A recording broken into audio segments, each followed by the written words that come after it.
जब एक लड़की आके ये बोलती है कि मुझे तुम्हारे माँ बाप के साथ नहीं रहना, मुझे तुम्हारी मम्मी की बातें नहीं पसंद, मुझे तुम्हारे पापा नहीं पसंद, मुझे तुम्हारे घर में XYZ चीज़ें नहीं पसंद, मैं नहीं रह सकती, अगर तुम्हें मेरे साथ रहना तो तुमको सब कुछ छोड़ना पड़ेगा। जो मैंने कही थी आपसे कि एक बदलाव होता है, बदलाव 2 तरीके के होते हैं, और ये जो बदलाव है ना, जिसमें आपके माँ बाप को आपसे अलग किया जाता है, जिसमें आपकी पूरी ज़िंदगी को आपसे अलग किया जाता है, वो आपके वजूद के साथ समझौता होता है। इतने टाइम से करते करते आप एकदम से बोल देते हो कि नाउ अब I am not taking it, it's a marital rape. और ऐसे हमारे कानून भी है, ऐसे हमारे कि कानून ठीक भी है, है कि अगर एक्सेप्टेड है ये। लड़की ने बोल दिया है तो वो सच होगा। डू यू बिलीव लाइक कि कुंडली वुंडली मिला के शादी करनी चाहिए, ऐसा कुछ होता है? आप मतलब आप बिलीव करते हो? आपकी शादी कैसे हुई है? कुंडली मैच वैच मिलाए थे कैसे, या ऐसी पसंद आ गई कर ली? हमारे पसंद आई हो कर ली। ओके। देखिए, मैं भगवान में मानती हूँ, मैं आडंबर में नहीं मानती। तो फिर से एक नए एपिसोड में स्वागत करते हैं हम आपका। चलो, तो आज मुझे लगता है आज और थोड़ी सी हम डीप में नहीं जाएंगे। देखो, पता होता क्या ना, डीप चीज़ें इंसान को जल्दी समझ आ जाती है, जो मुझे लगता है। और जो छोटी छोटी चीज़ें ना लाइफ में, उनको समझने में ना हम सोचते हैं अरे ये तो बाएं हाथ का काम है, बट सबसे ज़्यादा मुश्किल वही चीज़ें होती हैं। यस। अगर आज की डेट में आप देखो कॉन्सेप्ट ऑफ फेमिनिज्म, जो फेमिनिज्म सो कॉल्ड चल रहा है कि Yes. तुमने ऐसे कैसे बोल दिया, लोग आ जाते हैं।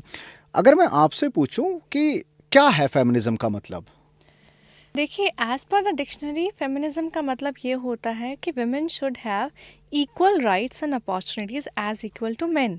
मतलब कि ये कि औरतों को समान अधिकार होने चाहिए और मौके मिलने चाहिए जैसे कि आदमियों को मिल रहे हैं अपनी ज़िंदगी में ग्रो करने के लिए। अधिकार और मौके, अधिकार और मौके तो मिल गए हैं समाज से, और आपके लॉ से भी मिल चुके हैं। कॉन्स्टिट्यूशन आपको जीने का अधिकार देता है, आपको अपनी बातें एक्सप्रेस करने का अधिकार देता है।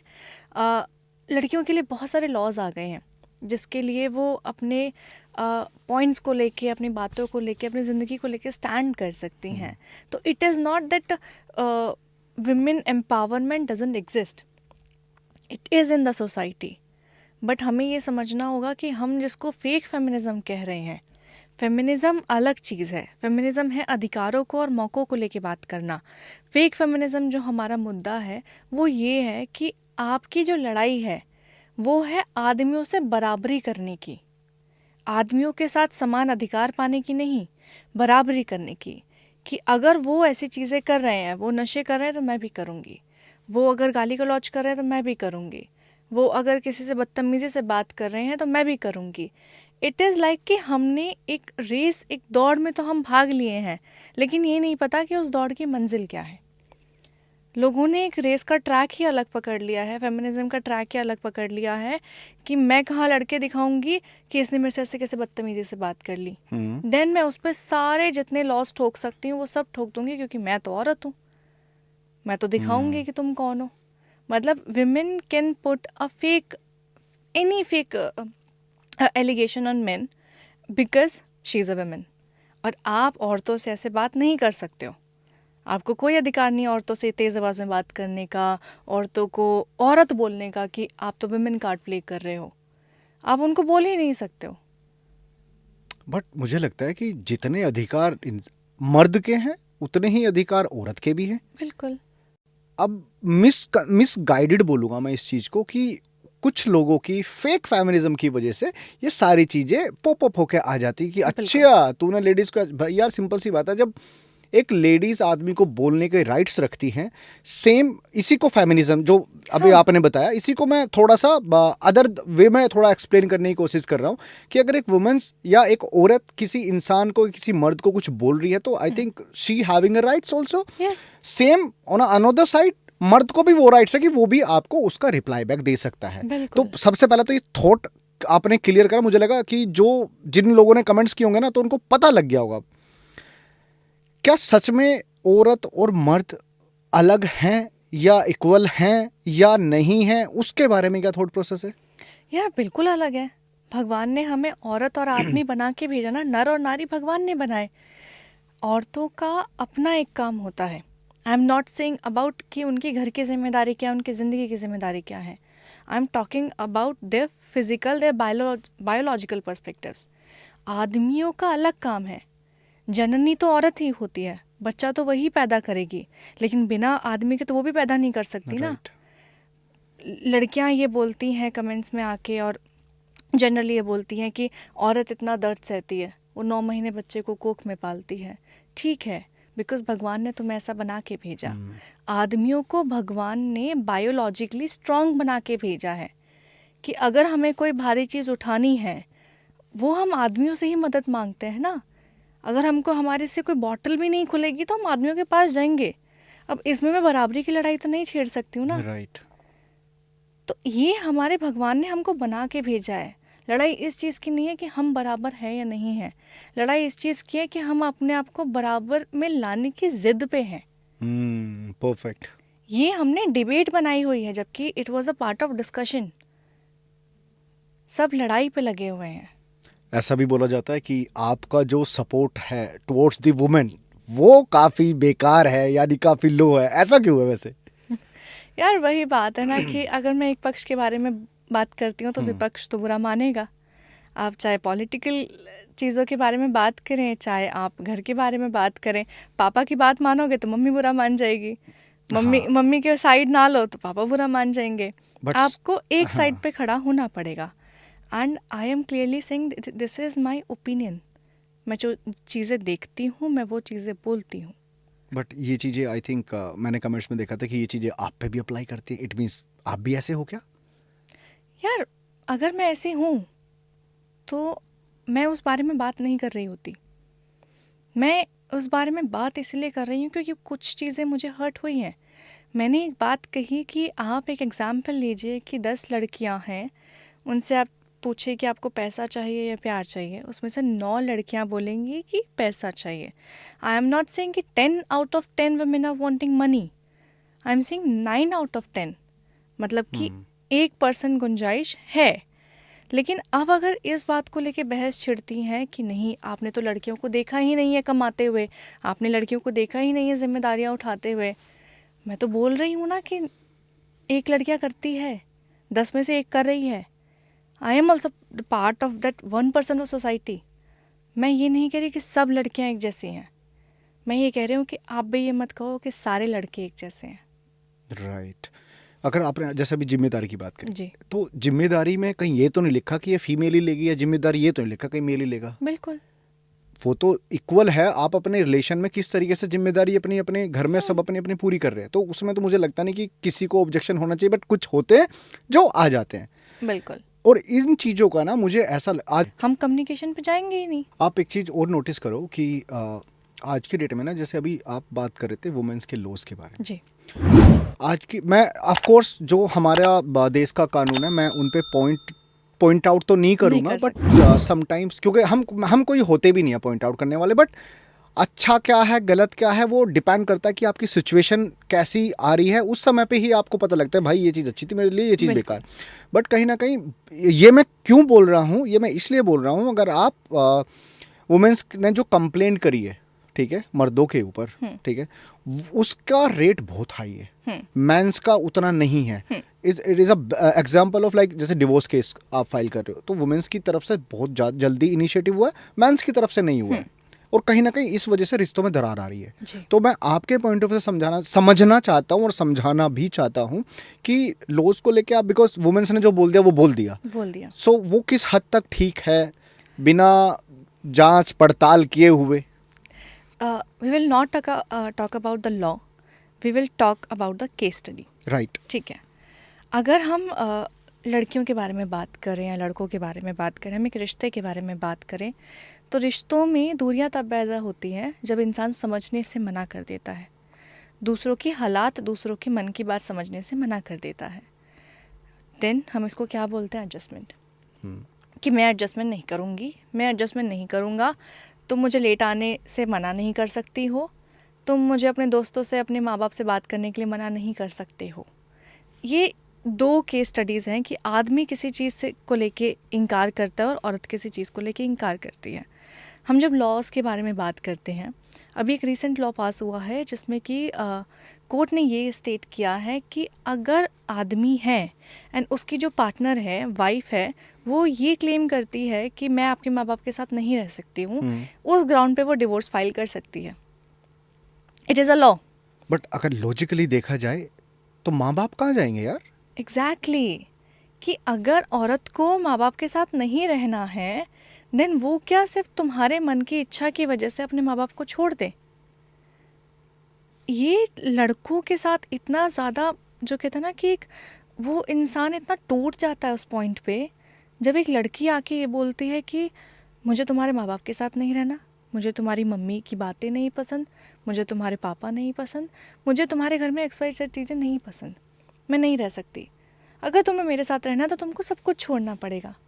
जो मैंने कही थी आपसे कि एक बदलाव होता है, बदलाव 2 तरीके के होते हैं.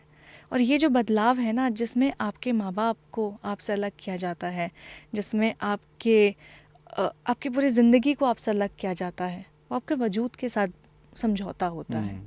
लेकिन अगर हम लड़कियों के लॉस के बारे में बात करें, अगर लड़की किसी के ऊपर केस फाइल करती है, वो डाउरी का करेगी सबसे पहले कि मेरे से तो दहेज मांगा है. मैं अपने ऊपर वो डोमेस्टिक वायलेंस का करेगी कि मेरे साथ मार पिटाई करी है. ठीक है. देन फिर आता है कि मैरिटल रेप, कि मेरे साथ शादीशुदा होने के बावजूद अननेचुरल एक्टिविटी की गई है. I am saying the point, होते हैं cases. I am not saying कि ऐसे क्राइम्स बिल्कुल नहीं होते हैं. I am not defending the person who was actually involve in the crimes. I am saying कि अगर कोई लड़की ऐसे फेक एलिगेशंस लगा रही है, तो डाउरी के केस में 8 साल गुजर गए हैं, 10 साल गुजर गए हैं शादी के, और आप 10 साल बाद आके अपनी छोटे से एक अनबन के ऊपर आप आके क्लेम करते हो कि मेरे से दहेज मांगा गया है. अब 10 साल से कहाँ थी मैडम? ठीक है. आप अगर डोमेस्टिक वायलेंस का क्लेम कर रहे हो, क्या डोमेस्टिक वायलेंस का आप अगर क्लेम करने के लिए जा रहे हो, आपने तुरंत मेडिकल कराया? नहीं कराया. आप एक आउट ऑफ नोवेयर जाके आप पूरे खानदान का नाम लिखवाते हो कि हस्बैंड भी इन्वॉल्व है, फादर मदर भी इन्वॉल्व हैं, चाचा चाची भी इन्वॉल्व है, ताऊ ताई भी इन्वॉल्व है, बुआ मौसी फूफा फाफी सब इन्वॉल्व हैं. सब ने उस लड़की के ऊपर अत्याचार किया है. एंड लड़की जो है वो इतनी बेचारी है कि वो अगले दिन जाके कोर्ट में जाके सबके ऊपर एलिगेशंस तो लगा रही है, लेकिन वो ये नहीं कह रही है कि उसमें उसकी गलती कहाँ थी. बिकॉज मैं ये मान सकती हूँ, चलो आदमियों ने हाथ उठाया, बाप ने हाथ उठाया, माँ भी हाथ उठा देगी क्या? चलो सास बुरी होती है, हमने सीरियल्स में देखा है. क्या पूरा खानदान ही उसको मारने के लिए आ जाएगा? How is it possible? नहीं हो सकता. नहीं हो सकता. कहीं कोई एक पर्सन तो ऐसा होगा जिसने तुम्हारा सपोर्ट किया होगा. एंड देन मैरिटल रेप के बारे में बात आती है. अभी एक स्टेटमेंट कल ही पास हुई थी जिसमें एक आई डोंट नो MP और MLA ही स्टेटेड कि it is a marriage, it is a life time consent of like getting physical with someone. तो मैरिटल रेप का सवाल नहीं आता है. मैरिटल रेप का सवाल आता है. मैरिटल रेप होता है, बट वो उस केस में होता है ना कि यार आपकी बिल्कुल नई नई शादी हुई है, ठीक है, आपके साथ मतलब on the beginning of marriage आपके साथ अननेचुरल चीज़ें हो रही हैं, you are not having consent. आप शादी के 5 साल बाद 10 साल बाद इतने टाइम से करते करते आप एकदम से बोल देते हो कि नाउ अब I am not taking it, it's a marital rape. और ऐसे हमारे कानून भी है. ऐसे हमारे कि कानून ठीक भी है, है कि अगर accepted है ये. लड़की ने बोल दिया है तो वो सच होगा. मैंने एक केस स्टडी पढ़ी थी जिसमें कि एक लड़की ने फेक एलिगेशंस लगाए थे एक आदमी के ऊपर, दहेज का और मारपिटाई का केस लगाया था. वो आदमी 8 साल जेल में रहा था फॉर दैट वर्डिक्ट. 8 साल बाद वो ये प्रूफ हुआ कि वो जो था वो फेक एलिगेशन था. एंड उस लड़की के ऊपर कोई सज़ा नहीं हुई, आदमी को इज्जत बाइज्जत बरी कर दिया गया. But can you return that 8 years?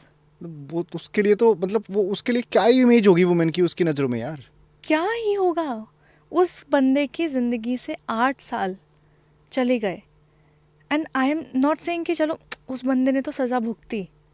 जो बंदे कोर्ट कचहरी के चक्कर काटते हैं ना, जिनकी ज़िंदगी कोर्ट के चक्कर काटते काटते निकलती है अपने आप को बेकसूर बताते हुए, उनसे पूछो कि उनको कितना मेंटल ट्रॉमा झेलना पड़ता होगा, उसके पेरेंट्स को कितना मेंटल ट्रॉमा झेलना पड़ता होगा कि घर से निकलते ही सारी आंखें उनसे एक सवाल पूछती है कि आपके घर में क्या चल रहा है, आपके घर में क्या हो गया.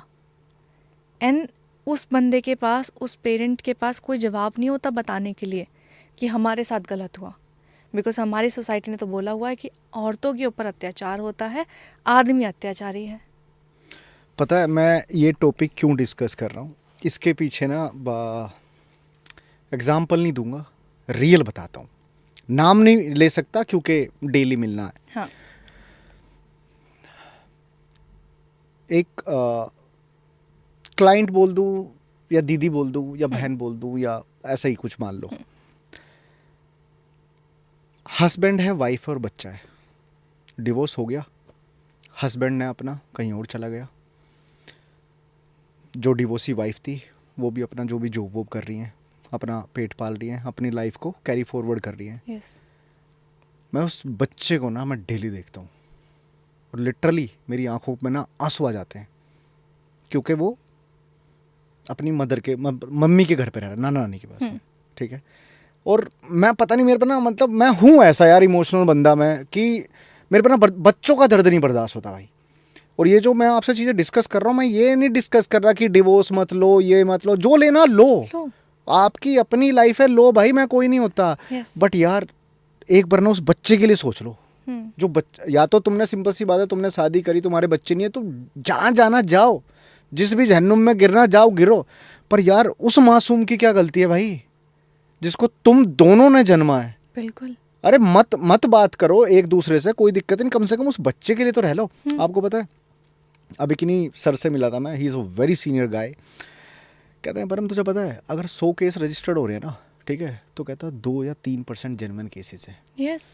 बाकी कहता 98% कहता फेक एलिगेशन है। और उस 98% में से मैक्सिमम जितने भी केसेस हैं वो वुमेन्स की तरफ से हैं।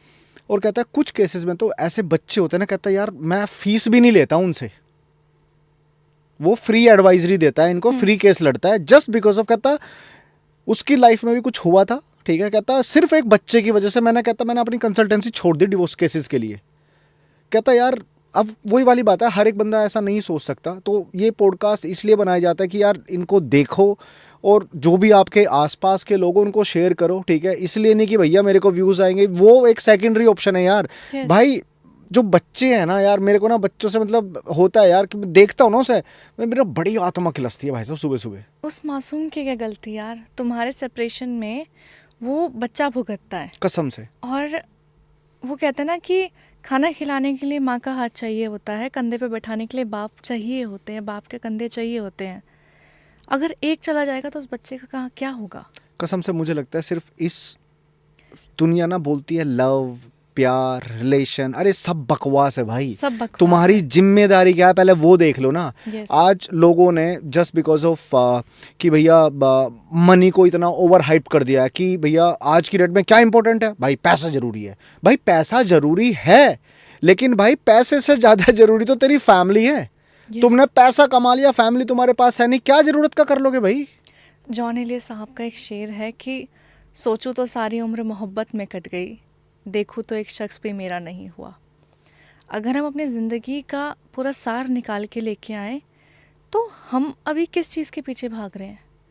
करियर बनाना है, ये पाना है, पैसा कमाना है, घर बनाना है, प्रॉपर्टी कमानी है, हम इन चीज़ों के पीछे भागे हुए हैं। हम ये नहीं सोचते कि पीछे बैठ के घर में कोई हमारा इंतज़ार कर रहा है, हम उनके साथ सुकून से एक कप चाय भी पीने के लिए राइट। हमारे मम्मी पापा बैठे रह जाते हैं पूरा दिन पूरी रात इंतज़ार करते करते कि बच्चा आएगा, घर पे आएगा, बैठेगा, बात करेगा, खाना खाएगा, और हम बोलते नहीं हम बहुत बिजी हैं। हमारी पूरी ज़िंदगी भागते दौड़ते निकल रही है और जो हमारे अपने हैं ना, हम उसको वक्त देना मुनासिब ही नहीं समझते हैं। और आपने बात की जब डिवोर्स होता है ना, डिवोर्स में जब बच्चा अलग होता है, बच्चे की कस्टडी का एक चैप्टर आता है कि बच्चा किसके पास रहेगा। बाप के लिए भी बच्चा उतना प्यारा, माँ के लिए बच्चा उतना प्यारा, वो ना बच्चा खींचता है, ठीक है। और डिवोर्स के टाइम पे मेरे को जो सबसे ज़्यादा चीज़ हर्ट होती है ना, वो होती है एलिमनी वाला पार्ट। कि लड़की वाले मांग करते हैं कि हमारा शादी में इतना खर्चा लगा था, 50 लाख, 60 लाख, 25 लाख, 10 लाख, जितना भी लगा था, XYZ अमाउंट, हमारा इतना खर्चा लगा था, अभी डिवोर्स हो रहा है तो हमको वो जो खर्चा है वो वापस चाहिए, ठीक है। भाई खर्चा तो आदमी का भी लगा था, हाँ उसने लड़कों भी तो वालों का खाना भी खिलाया था ना। खाना तुम्हारी बेटी को भी खिलाया है, तुम्हारी बेटी का अगर कोई बच्चा हुआ है तो उसको भी खिलाया है। कितने मतलब डेली एक्सपेंसेस अगर हम गिनने लग जाएं तो चिप्स कुरकुरे से लेके हम लोग कितना खर्चा कर देते हैं। यहाँ लगाओ ना फेमिनिज्म। यहाँ लगाओ ना फेमिनिज्म कि तुमको एलिमिनेट चाहिए, तुमको मेंटेनेंस चार्ज चाहिए। एक तरफ तुम लड़ाई करती हो कि हमें इंडिपेंडेंट होना है, हमको इक्वालिटी के राइट्स चाहिए, हमको एम्पावर होना है।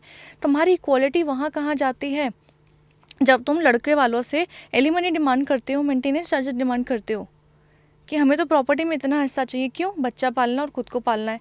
अरे खुद को पालने के लिए खुद काबिल बन जाओ ना, जॉब करो, पढ़ी लिखी हो ना। अरे पढ़ी लिखी नहीं भी हो तो भी तुम्हारे लिए नौकरी है, सिलाई कढ़ाई की जॉब है, मजदूरी की जॉब है। Be any one you want, be any thing you can do. But उस लड़के के मतलब लड़के वालों के पास पैसा अगर नहीं भी होगा ना, एक लॉ है कि बच्चे का अपने बाप की प्रॉपर्टी पे कोई हक नहीं होता, ठीक है, लेकिन बच्चे का अपने दादा लाई की प्रॉपर्टी पर हक होता है। ठीक है, दादा ने मेहनत कर करके जोड़ लिया, ठीक है। अभी एक आउट ऑफ नोवेयर एक लड़की आके डिवोर्स क्लेम कर रही है और क्लेम कर रही है कि जो तुम्हारे बाप की प्रॉपर्टी है उस पर मैं हक ले लूँगी अपने बच्चे के ऊपर, हाँ जो भी सेपरेशन के टाइम पे जाएंगे। सेपरेशन हाँ। के टाइम पे। तो मेरा वही पॉइंट है कि वाई तुमको अपनी ज़िंदगी में ज़िंदगी जीने के लिए दूसरों का पैसा क्यों चाहिए।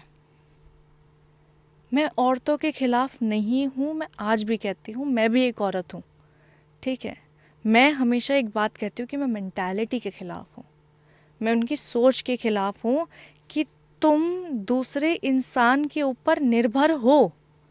लेकिन अगर तुम्हें कोई ये बात कह दे कि तुम निर्भर हो तो तुम सब एक तरफ होके फेमिनिज्म का झंडा लहरा देती हो।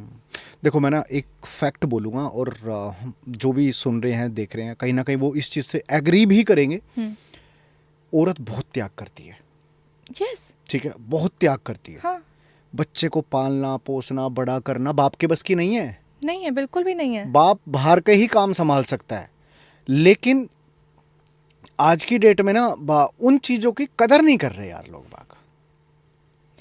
देखिए वही बात है ना कि इमोशनल क्वेश्चन भगवान ने, सेंसिबल भगवान ने औरतों को बनाया है। जितना लड़कियां इमोशनल होती है ना छोटी छोटी चीज़ों को लेके, आदमी नहीं होता। आदमी बहुत प्रैक्टिकल पर्सन है। अगर उससे तुम ये बोलोगे ना कि मुझे भूख लगी है तो वो तुम्हारे लिए खाना ला के देगा। वो तुम्हारी क्रेविंग्स पे नहीं जाएगा कि तुम्हें खट्टा खाने का मन है या मीठा खाने का right. मन है। आदमी बहुत प्रैक्टिकल है, औरत बहुत सेंसिबल है। हमारी माँओं ने त्याग किया है। उन्होंने रातों को जाग जाग कर, अगर हमें बुखार चढ़ा है तो उन्होंने ही हमारे माथे पे पट्टियाँ लगाई हैं।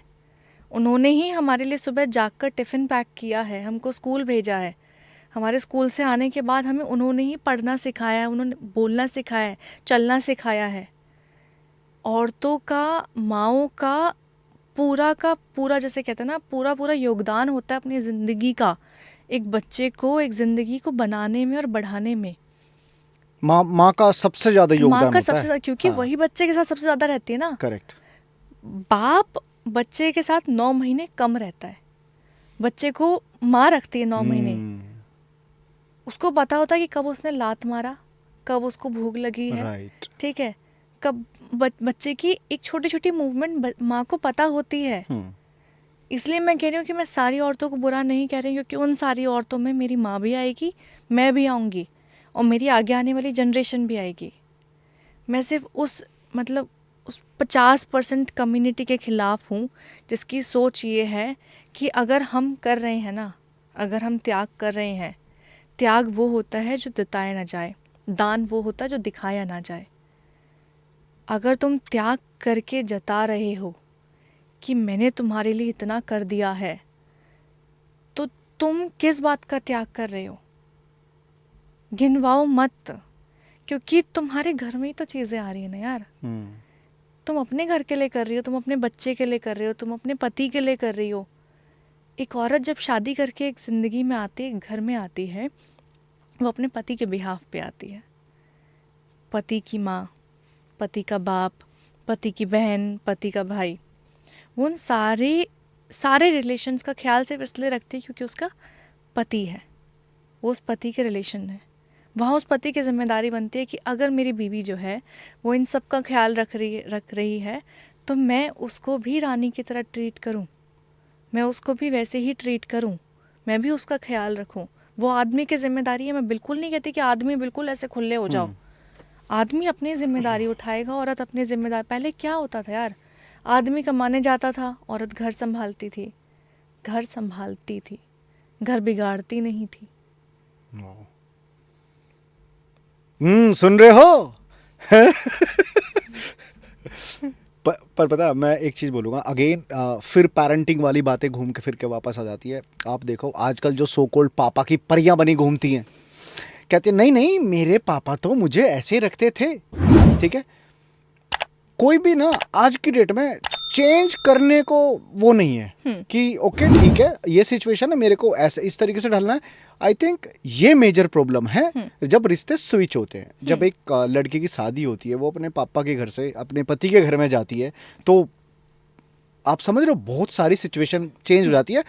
उसको सिर्फ ये, उन लड़कियों को ये दिखता है। अब यहाँ पे कुछ लोग बाग बोलेंगे भाई तू क्यों बोल रहा, यार मैं ना अच्छे के लिए बोल रहा हूँ कि चीज़ें खराब ना हो। मुझे कोई बुरा बोलना, मैं कौन हूँ किसी के लिए बुरा बोल रहा हूँ, मैं क्यों बोल लूँगा बुरा यार, मेरा बढ़िया चल रहा, मज़े आ रहे। तो उस सिचुएशन पे होता क्या है कि अगर वो उस सिचुएशन पे ढल जाए, अब जब लड़की घर में आती है ना, तो ऐसा नहीं कि लड़के के घर में चेंजेस नहीं होते, लड़के के घर में बहुत चेंजेस होते हैं। भाई साहब चक्की के दो बाट होते हैं ना, एक ऊपर ला एक नीचे ला। तो जो घुन है ना, आदि भाई सुन रहे हो, ठीक है तो ना लड़का ना ऐसे पिस जाता है बीच में। तो ये सिर्फ ये नहीं है कि लड़की अपने बाप का घर छोड़ के आ गई तो भैया अरे मैंने तो इतना बड़ा त्याग कर दिया। लोंडे ने भी त्याग करा, वो बटों के नीचे आ गया भाई साहब, 24 घंटे पिस रहा, घर वालों में भी और उस वाइफ के बीच में भी। बिल्कुल। तो चेंज को लेके क्या बोलोगे आप? देखो मैं आज वैसे ज्यादा बोल रहा हूँ, सॉरी। नहीं नहीं बिल्कुल नहीं। मैं ज्यादा, आदि भाई कर देना, तू ज्यादा बोल रहा है भाई। पापा की जो परियां है ना चाहे पापा की परियां हो या फिर बाप का परा हो, ठीक है, कोई फर्क नहीं पड़ता। अगर वो पापा की प्रिंसेस है तो उसको पापा ने एक सवाल ज़रूर पूछा होगा कि do you want to marry that person और नॉट, क्या आप उससे शादी करना चाहती हो या नहीं। I am talking about the पापा की परी ओनली, क्योंकि बिना तो मर्जी से पापा भी नहीं डिसीजन ले सकते हैं परियों के। अगर उस लड़की ने हाँ करी है तो you choose to be that, like you choose to be in that place ना। आपने चुना कि आपको उस आदमी के साथ रहना है, देन आपको उस आदमी के हालात, उस आदमी का घर, उस आदमी के रिश्ते सबको अपनाना पड़ेगा। औरतों के लिए बहुत ज़्यादा बदलाव होता है, कल्चर का, खाने पीने का, डेली रूटीन का। वो एक नए घर में आती है, उनके खाने पहनने का तरीका अलग है, उनका जीने का तरीका अलग है, उनके सोचने का तरीका अलग है। आप एक अलग एनवायरनमेंट में ग्रो हुई हो, आपको वो चीज़ें अडाप्ट करनी होंगी। और जब हम चीज़ों को मतलब बदलाव करते हैं ना, तो हम ये करते हैं कि तुम्हारी अच्छी चीज़ें मैं लूँगी, मेरी अच्छी चीज़ें तुम लो। अगर तुम्हारे कल्चर में कुछ अच्छी चीज़ें होती होंगी तुम उनको सिखाओ, है ना। अगर तुम उनके कल्चर में कोई अच्छी चीज़ है, उनके रूटीन में, उनके लाइफ को लेके कोई अच्छी चीज़ है, तो तुम उसको ग्रैब करो। इट इज़ लाइक आपको दोनों तरफ से देना पड़ेगा। It is a two way line. Relationship कभी भी 1 वे नहीं होता कि आप देते जाओ या फिर लेते जाओ। Relationship is give and take, कि आपको भी देना पड़ेगा, आपको भी एफर्ट्स डालने पड़ेंगे, आपको भी समझना पड़ेगा, आपको भी बातें रखनी पड़ेंगी, आपको भी एडजस्टमेंट करनी पड़ेगी, और दूसरा वाला आदमी भी करेगा। ये 2-वे लाइन है, ये दोनों तरफ से होता है। अगर औरत आके या फिर आदमी आके, कोई भी एक पर्सन आके ये बोलता है कि मेरे को एडजस्टमेंट नहीं करनी है, देन अपना पॉइंट रखो कि क्यों नहीं करनी है, प्रॉब्लम कहाँ है। क्योंकि जब प्रॉब्लम बताई जाती है तो ही तो सल्यूशन आएगा ना। आप सिर्फ प्रॉब्लम बताओगे, आप सल्यूशन पे जाना ही नहीं चाहोगे, तो फिर आप घर ही जाओगे ना।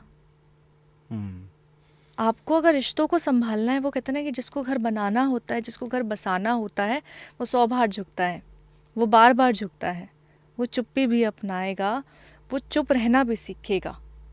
लेकिन जिसको घर नहीं बनाना, जिसको घर नहीं बसाना ना, वो बार बार टक्कर काटेगा। ये सारी जो लड़ाई है, ये अहम की लड़ाई है, ये वहम की लड़ाई है।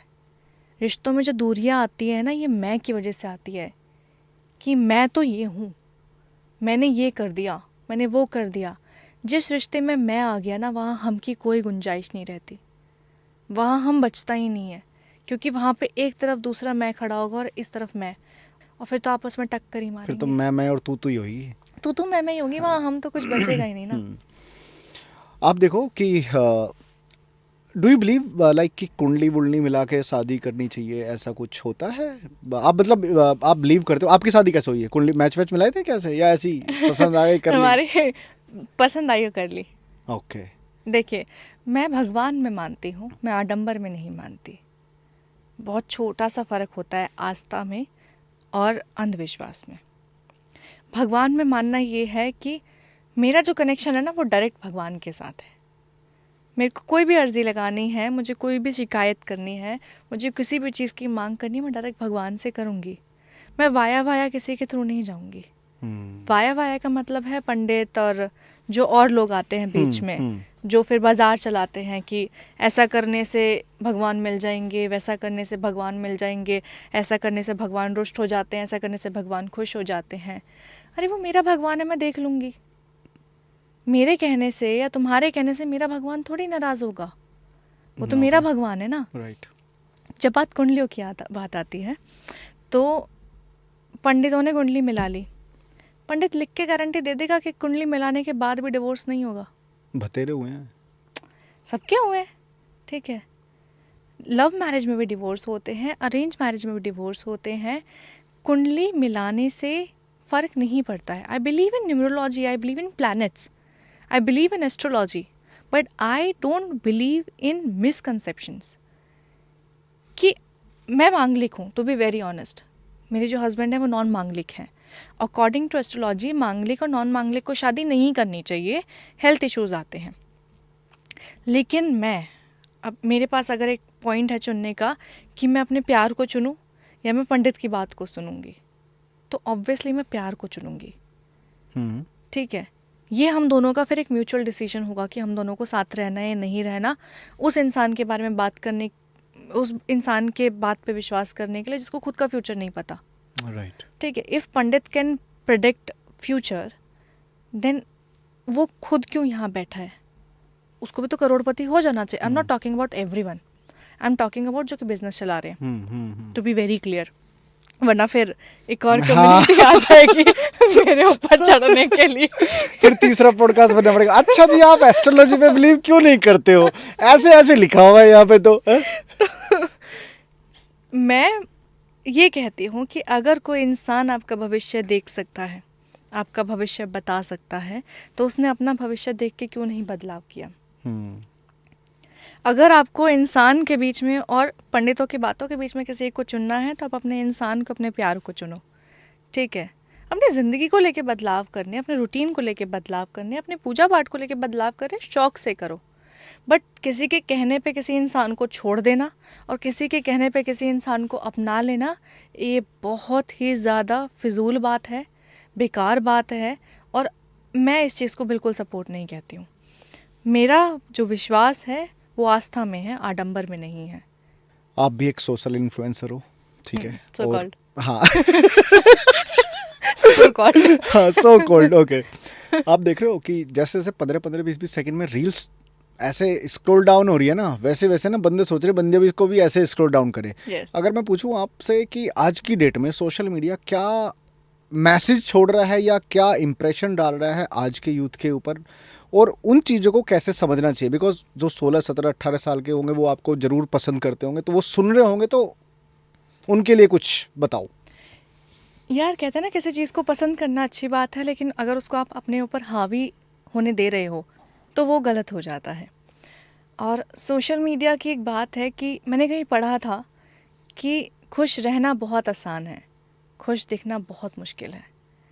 सोशल मीडिया पे आपको अपने आप को खुश दिखाना है, और आप खुश कैसे दिखाओगे? महंगे कपड़े, महंगी गाड़ियाँ, महंगे स्पॉट्स, आप अलग अलग जगह पे जा रहे हैं, आप खर्चा कर रहे हैं, कैफ़ेज़ में बैठ रहे हैं, आप अपना एक लाइफस्टाइल दिखा रहे हो which is quite expensive, which is quite out of the range of normal people. जो आम लोगों की ज़िंदगी का हिस्सा नहीं है, वो आपकी ज़िंदगी को देख के फैंटासाइज़ करते हैं। देन वो अपनी ज़िंदगी में ना एक दौड़ में लगने लग जाते हैं कि हमें वैसा पाना है। एम्बिशंस होना, ड्रीम्स होना, गोल्स होना is a different thing, but over hype चीज़ों के पीछे भागना is a different thing. Social media का देखो, हर चीज़ का एक पॉजिटिव इम्पैक्ट भी होता है, नेगेटिव इम्पैक्ट भी होता है। हम अपनी बात बहुत आसानी से रख सकते हैं सोशल मीडिया पे। मैं भी अपनी बात रख रही हूँ तो सोशल मीडिया पे रख रही हूँ, बट आप उसको कितना तवज्जो दे रहे हैं वो मायने रखता है। मेरा स्क्रीन टाइम आज भी चेक करोगे तो it is hardly 1 hour in a whole day. Because मेरा काम क्या है, मैंने पोस्ट कर दिया, मैंने डाल दिया, ख़त्म। It is not my thing कि मैं 2-2 घंटे 3-3 घंटे बस वो 60 second content 30 second content scroll करे जा रही हूँ। बिकॉज आपकी ज़िंदगी में अगर वो स्क्रॉलिंग ही चल रही है तो आपकी पूरी ज़िंदगी ही स्क्रॉल बन जाएगी। बिकॉज लेफ्ट स्वाइप और right swipe is not life. अगर हम देखें तो आपकी ज़िंदगी क्या है, आपने कोई रील देख ली, आपने 1 घंटा 2 घंटा सोशल मीडिया पे बिता दिया, इंस्टाग्राम फेसबुक, इधर इंस्टाग्राम बंद करोगे फेसबुक खोलोगे, फेसबुक बंद करोगे यूट्यूब खोलोगे। It is a human pattern जो हमारा बदलता जा रहा है, ठीक है। बट हमारा कल्चर कितना बिगड़ रहा है उससे हमें ये देखना पड़ेगा। सोशल मीडिया पे अच्छी चीज़ें भी हैं, बुरी चीज़ें भी हैं, आपको देखना क्या है वो मैटर करता है। क्रिंज कंटेंट जैसे मैंने कहा मैं नहीं देखती हूँ तो सोशल मीडिया पे वक्त बिताओ, लेकिन उतना बिताओ कि आप दूसरी चीज़ों को भी वक्त दे सको, आप पढ़ सको, आप किताबें पढ़ सको, आप अपनी ज़िंदगी के बारे में अपने गोल्स के ऊपर काम कर सको, आप अपने माँ बाप के साथ बैठ सको, आप अपने दोस्तों के साथ वक्त एंजॉय कर सको। आप रियल लाइफ में जीना सीखो, रियल लाइफ में नहीं रखा कुछ भी, क्योंकि वो 60 सेकेंड की होके फिर बदल जाएगी। लास्ट में जाते जाते एक सवाल मेरे को पूछ रहे हैं जी। और जो आपको देख रहे होंगे मुझे लगता है वो आपसे सुनना चाह रहे होंगे। आपने बहुत अच्छी अच्छी बातें करी, बल्कि हमने बहुत अच्छी अच्छी बातें करी, हमने दुनिया को नॉलेज दी या दुनिया को सिखाने की कोशिश कर रहे। आप अपना घर कैसे मैनेज कर रहे हो? एडजस्ट करके, कम्युनिकेट करके, बात करके। कम्युनिकेट करने का मतलब ये होता है कि अगर आप किसी सिचुएशन में हो, आप बात करो। बात करने का मतलब सिर्फ बोलना नहीं होता, मैं बार बार ये बात कहती हूँ। आप दूसरे इंसान की सुनो, समझो उसका नज़रिया क्या है उस चीज़ को देखने को लेके। अगर कोई भी मतलब फॉर एग्जांपल XYZ कोई भी चीज़ हुई है, अगर एक गाड़ी भी पार्क हुई है और अगर वो इंसान कह रहा है ना कि गलत पार्क हुई है, इसको ऐसे होना चाहिए, सुन लो यार, तुम्हारा क्या जा रहा है, सुनो, अपनी बात रखो। जब आप चीज़ों को लेके, आप लोगों को लेके, आप अपने घर में हुई इंसिडेंट्स को लेके बात करोगे ना, तो आप पर्सपेक्टिव जानोगे, आप नज़रिया जानोगे। अगर मैं सिर्फ कंप्लेन कर रही हूँ कि तुम्हारी मम्मी ने ऐसा कर दिया, तुम्हारे पापा ने ऐसा कर दिया, उन्होंने मेरे से ऐसे बोल दिया, उस इंसान की सुनो कि मम्मी का नेचर ऐसा है, मम्मी की आदत है थोड़ा ज़्यादा बोल देने की, मम्मी का मन साफ है। अगर वो इन चीज़ें आप सुन लोगी तो आप समझ जाओगे कि हाँ, उनका नेचर ऐसा है, उनका मकसद आपको हर्ट करने का नहीं है। मैं अपने घर में, अपनी ज़िंदगी में, और ये 2 वे है, आदि और मैं बात करते हैं हर चीज़ को लेके, हर बात को लेके। अगर कोई कमेंट भी आएगा तो मैं उसके बारे में बात करूँगी कि ऐसी चीज़ आई है। वो अपना पर्सपेक्टिव, वो अपना नज़रिया रखेगा, मैं अपना नज़रिया रखूँगी, वो मेरा बात सुनेगा, वो अपनी बात कहेगा। और अगर वो बोल रहा है तो मैं चुप रहूँगी, अगर वो गुस्से में है तो मैं चुप रहूँगी, मैं उसका गुस्से का रीज़न समझूँगी, क्योंकि वो मेरा पति है, उस इंसान से मैंने प्यार किया है, उस इंसान को मेरे से ज़्यादा कोई नहीं जानता। तुम्हें अपने प्यार पे, अपनी ज़िंदगी पे इतना भरोसा रखना पड़ेगा कि तुम उसका नेचर समझो ना। अगर तुम्हारे पार्टनर को पर्सनल स्पेस चाहिए, प्राइवेट स्पेस चाहिए, अगर तुम्हें पता है कि वो इंसान चुप रहने वाला इंसान है, तो उसको थोड़ी देर चुप रहने दो।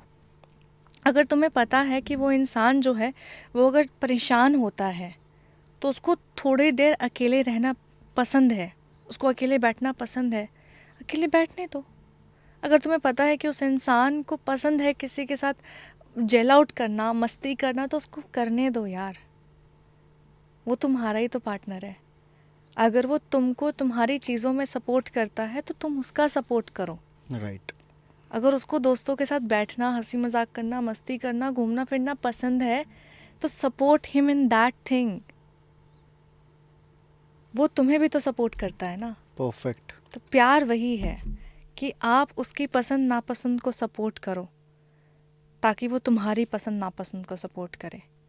अगर आप चाहते हो कि वो तुम्हारी बात सुने, तुम्हें समझे, तो आप पहले उसकी बात सुनना और समझना सीखो। It is a two way thing. Relationship कभी एक तरफा नहीं चल सकती है। दोनों को झुकना पड़ेगा, दोनों को समझना पड़ेगा, दोनों को बैठना पड़ेगा, बात करनी पड़ेगी। बहस करने से कुछ नहीं होता।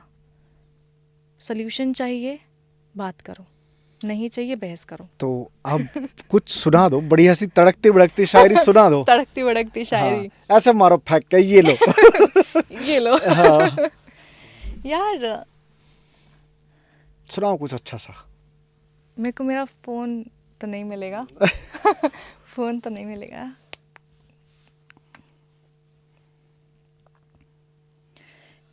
यार मेरे मन में एक बहुत प्यारा गाना है, सुनाओ। ठीक है, जिसके सिर्फ 2 ही लाइन है कि जिंदगी और कुछ भी नहीं, तेरी मेरी कहानी है, एक प्यार का नगमा है, मौजों की रवानी है।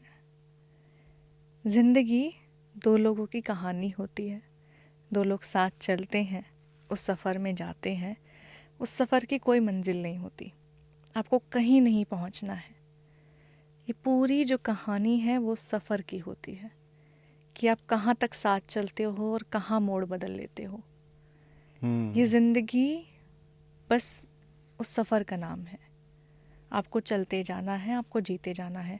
कुछ लोग आपका साथ ताउम्र देते हैं, कुछ लोग बस आपको थोड़ा सा आगे तक चलाने के लिए आते हैं कि बस वो उतने डिस्टेंस के लिए वो आएंगे, आपका हाथ थामेंगे, आपको कुछ सिखाएंगे, आपको प्यार करेंगे और वो चले जाएंगे। उनका ज़िंदगी में उतना ही कंट्रीब्यूशन था, लेकिन आपको ज़रूरी है ये सीखना कि आप उसको जाने दो। राइट। आप चीज़ों को होल्ड मत करो, जाने देना। अगर कोई भी इंसान आपकी ज़िंदगी से जा रहा है ना, तो उसको जाने देना, क्योंकि मैं एक बात कहती हूँ कि रो कर, बिलख कर, तड़प कर रिश्ते नहीं बनाए जाते हैं। किसी इंसान को आपकी ज़िंदगी में रहना होगा तो वो रहेगा, बहुत प्यार से रहेगा। और अगर किसी इंसान ने कह दिया ना कि वो जाना चाहता है, अगर जाना चाहता है तो फिर जाने दो। क्योंकि आप अगर उसको रोकना चाहोगे भी तो वो मन से जा चुका है। वो ज़बरदस्ती रोकेगा, आज नहीं तो कल जाएगा। चलो जी, जाने वाले को तो खैर कौन ही रोक सकता है, बट मैं तो ये कहता हूँ सफ़र जितना अच्छा होगा, मंजिल उतनी ही बढ़िया होगी, उतनी ही खूबसूरत होगी। Yes, everything happens to be कि आपको या तो कुछ सिखा के जाती हैं या फिर वो आपको बेहतर बना के जाती हैं। तो जो कुछ भी होता है वो आपकी या तो बेहतरी के लिए होता है या फिर आपको बेहतर बनाता है। परफेक्ट। तो कैसा लगा आपको आज? बहुत अच्छा लगा। मैं बहुत जैसे कहते हैं ना कि बहुत सारी चीज़ें अपने मन में लेके आई थी और चीज़ें यही थी कि बस बात करनी है बैठ के, कि लोग मुझे गलत ना समझें। मैं किसी के पक्ष में नहीं हूँ या किसी के विपक्ष में नहीं हूँ।